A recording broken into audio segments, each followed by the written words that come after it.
Hello, and welcome to week 12. We've only got about a month left to go and two more assignments that you need to complete. Don't forget that next week your philosophy paper is due, and we'll be reviewing what is required of that today. You also should be working on your lesson plans because in just a few short weeks, your SEA assignment is due. So again, I'm starting here in my weekly assignment section. I've already clicked on that tab and I'm going to scroll down till we get to week 12. And you can see we have a reminder here that your philosophy is due. This week you're concentrating on assessment and standards, and you've got some reading to do in your text as well as post to the discussion board. So let's click here and see what additional resources have been provided. First off, we have some guided questions for your philosophy. And you don't have to address each of these, but these are just here to help you think. What does it mean to learn a language? What exactly does someone learn when they learn a language? What do good language learners do? What kinds of exposure to language best facilitate language learning?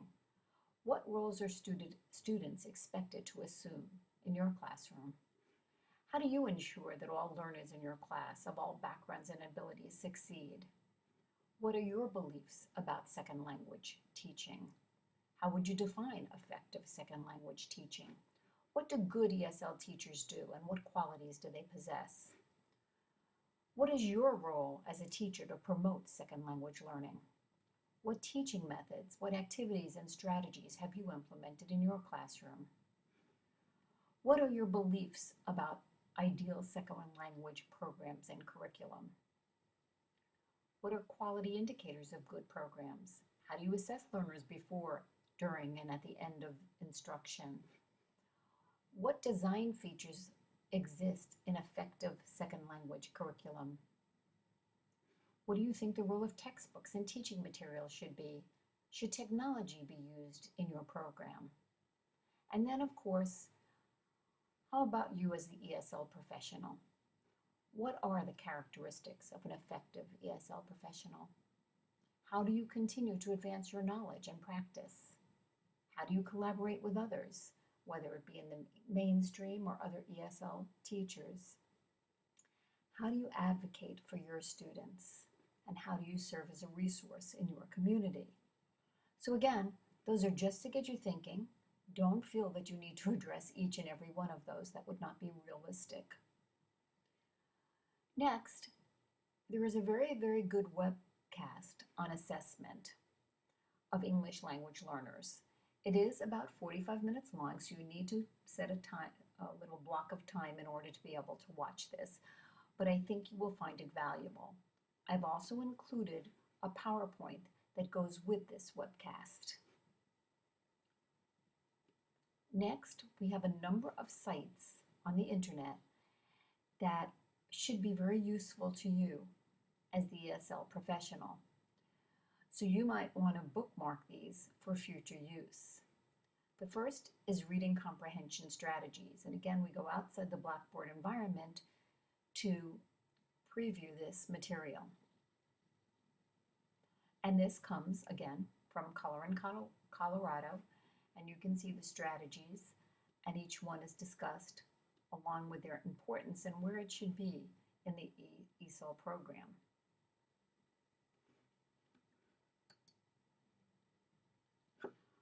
Our next website are 7 strategies to teach students text comprehension.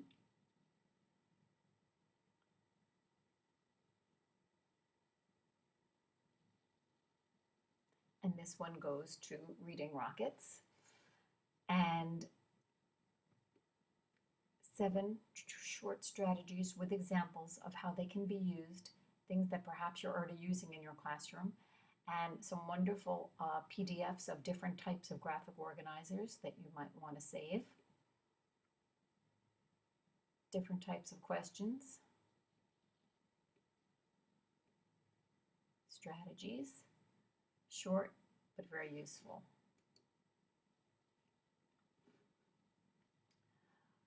We then have a website that is 3 simple strategies for aiding comprehension in ESOL students. And this is from The Busy Teacher. So again, short, but something you might want to share.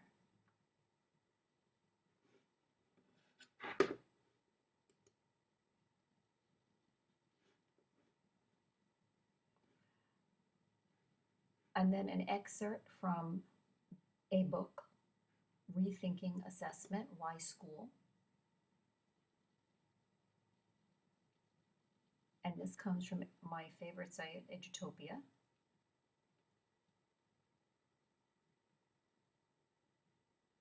So I encourage you to read this. It's fairly short, but very interesting.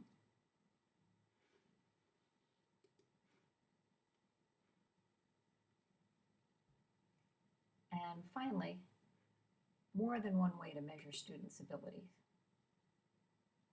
And again, from Edutopia, what assessment should look like in the 21st century. And there is a little video here, 9 minutes long, and it's called Beyond Standardized Testing. And again, well worth your time to take a look at that.